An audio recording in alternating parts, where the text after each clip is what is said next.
So pretty much the #1 trending thing as of recently was Logan Paul losing $3.5 million due to some fake Pokemon cards. And I've only watched a couple minutes of the video so far, but while I was watching it, I thought to myself, wait a second, this could have been like one of the most big brain ways to sell a sports drink. Then I checked my video submission email and noticed a lot of you guys thought this whole thing was fake. So then I thought to myself, is this because we have a general distrust in Logan Paul, or just in YouTube video creators in general, knowing that if you have the right title and right thumbnail, you have a viral video no matter if whatever happened in the video is real or not. So today I thought we would throw on the detective outfit and go through all of the evidence to see what do we really know. But first I want to give a quick shout out to today's sponsor, Scentbird. Scentbird is a fragrance subscription service that allows you to pick from over 600 different designer fragrances. Scentbird lets you choose a new designer fragrance for only $16 every single month, and it comes in like little cool vials like this. This month I received Continuum by Toomey and Michael Kors Extreme Speed, and honestly I'm very happy with the smells. Hannah, you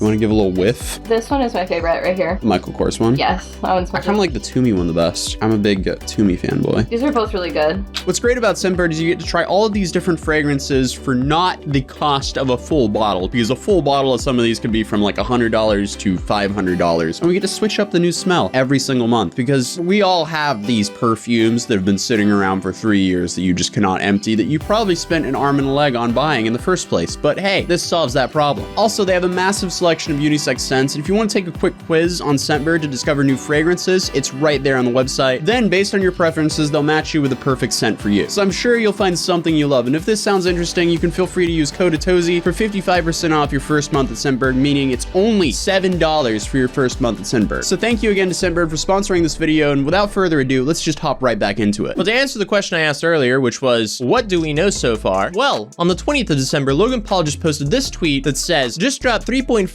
million on this sealed and authenticated box of first edition Pokemon cards. What's important here is the box is still sealed and it's authenticated by a company by the name of BBCE, which stands for Baseball Card Exchange. I am absolutely not into the Pokemon card collecting scene. I have some friends that are heavily involved with it, but I've never heard of the company by the name of BBCE. I've heard of PSA, BGS, and CGC, so I'm not sure if this is just an uneducated or ignorant question, but if you're going to spend $3.5 million on some cards, wouldn't you want it to be graded by, or at least rated or authenticated by, a top tier grading company? Now, it could be that BBCE is a top rated grading company, but I just haven't heard of it. But after that original tweet, Logan Paul posted this video. That's a $3.5 million box. We're sitting in the vicinity of 11 first edition base set Pokemon boxes.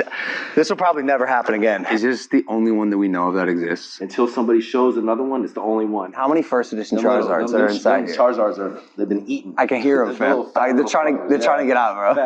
Uh-oh. Another bald guy selling Logan Paul cards. That went well last time, and clearly didn't go that well this time either. Oh my goodness. But at this point, people were being very skeptical if these cards were real or not. You had a bunch of people commenting on the box, like this one said fake, little first edition booster cases didn't have the 1E on the barcode until Jungle and Fossil, so what's really in the box? Then obviously everyone started calling out that this could be fake, so Logan Paul naturally caught wind of that because he's the center of all this. So then he announced that he flew out to Chicago to see if these were real or not. And then we have the video that was posted yesterday titled, I lost $3.5 million on fake Pokemon cards. So yeah, we're in Chicago. You see the title of the video. This story's crazy and it sucks, and I'm out $3.5 million, so make sure to go get some Prime because every dollar goes right back into my pocket. That is a perfect ad for Prime, but is that just Logan capitalizing on an unfortunate event, or is this all set up? Is this some 4D chess move for Logan Paul to pitch his Prime sports drink? Who knows? Let's investigate. There's nothing suspicious about the outside of the case. Quick context. This is Matt. He's one of the biggest sports card collectors in the world, and he bought the Pokemon case for $2.7 million. He then sold it to me for $3.5 million, but he's become a close friend, and I could trust that he'd refund me if things went wrong. That sounds like a large cut from a quote-unquote friend, like $700,000 for just flipping it or just selling it. Like, did he hold it for a long time, or was this the quick flip where he banked $700K off his friend? The reason why I was mostly concerned was because the person who brought it to me, he had so many inconsistencies, so much inconsistencies in the stories. It was like 3-4 different stories. That was my issue. Okay, but why? Why did you resell the box? this for a $700,000 profit to your friend if you think something's off with it. If it had a bunch of shaky stories. Number one, why did you buy it to begin with? And then number two, why would you flip it to your friend for $700,000 profit? I feel like that there's something off there. I'm not saying it's fake, but it's sketchy. The guys from BBC who authenticated it are here to basically stamp their authentication. If this is fake, we're all in trouble because it looks so good. You're from BBC. Yes, I'm the owner. Yep. You're the owner of BBC, and you authenticated this. Yes, me and Michael are going to go over when it came to my office that day, what I looked for. This man looks like one of those guys Rick from Pawn Stars would bring in. Back in March of this year, this case came into my office. They asked for my opinion if the outside of this case had been tampered with, played with, reproduced in any way. You could see in this piece of seal that was put on there by Wizards of the Coast that this tape is aged onto this case.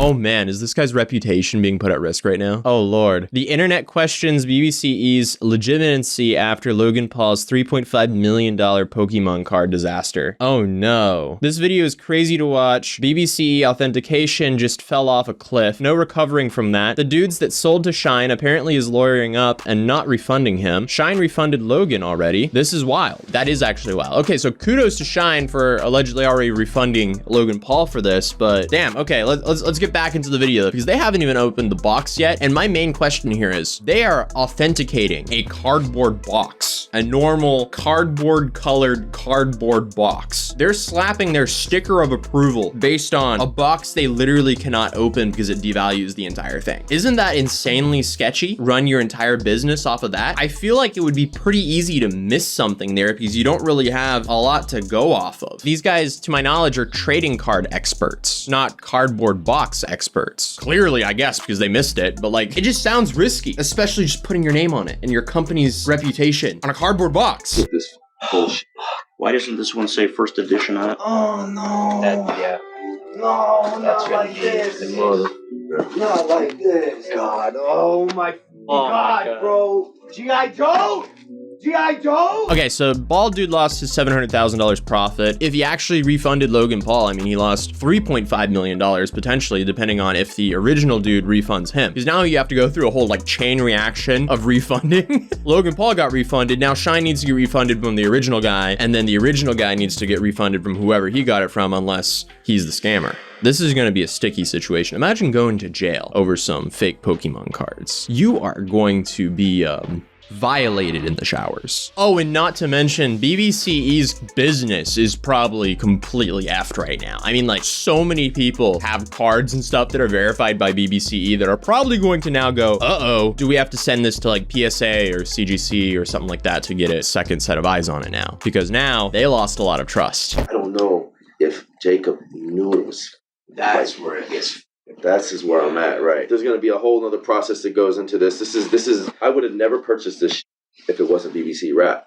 We only buy it because of that. But because of that, I felt confident it was legit. It was good. Oh no, here comes the blame game. Dude, this guy's face. He knows he's effed. Oh, the guys looking at each other as well. Oh my God, no. I don't actually think it's fake. There is no way these BBCE guys would go along with Logan Paul ruining their business potentially just so he could promote a sports drink. Sorry guys in the emails. I know you guys wanted this to be fake, but I don't think it's fake. Kudos to Logan for making a positive thing out of a bad situation. Man, that sucks for everyone involved though. At least that's a massive point for NFTs, baby. That can't happen on the blockchain. What would the gas fees be on a $3.5 million transaction? I guess that's why Tezos exists. I need to shut up. Never mind, we're not talking about this. This isn't even on the blockchain. This is in the real world. But because it's in the real world, because it's fungible cards, as people say like, oh, we don't like the digital currency because I can't hold it in my hand. But this cardboard box, they could hold it in their hand, but even the most professional out of the professionals, they couldn't even authenticate if it's real or not. If only they could check on a blockchain if it was real or not. Damn, I sound worse. I'm starting to sound like some of these cryptocurrency influencers now. Never mind, I'm gonna backpedal out of this. Don't listen listen to me. This is just a long cryptocurrency tangent now that I finally have an argument for NFTs. The BBCE guys did actually respond to all of this. So their response was, in March of 2021, we were asked to provide our good faith opinion and verify that a Pokemon case had not been previously opened or tampered with. We evaluated it, and in our opinion, the case was in its original state. This past Saturday, we opened this case to verify our opinion, and we were extremely disappointed to learn that it was inauthentic. We have authenticated tens of thousands of sealed card products for nearly 20 years and have meticulously developed a structure and framework to provide our expert opinion. We are reevaluating our approach to all sealed cases going forward, and we have also decided to halt the review of Pokemon or Yu-Gi-Oh cases or boxes until we access and revise our processes to avoid this happening in the future. Honestly, that's a good response. I mean, what else can you really say? So after going through all this evidence, no, I don't think this is fake at all. That's really unfortunate. Well, hey, at least you got fully refunded, so I guess Logan Paul didn't take the big L here. I guess it's Mr. Shine over here. But I do think that you'll like this video. Subscribe to more videos, and I'll see you guys next time.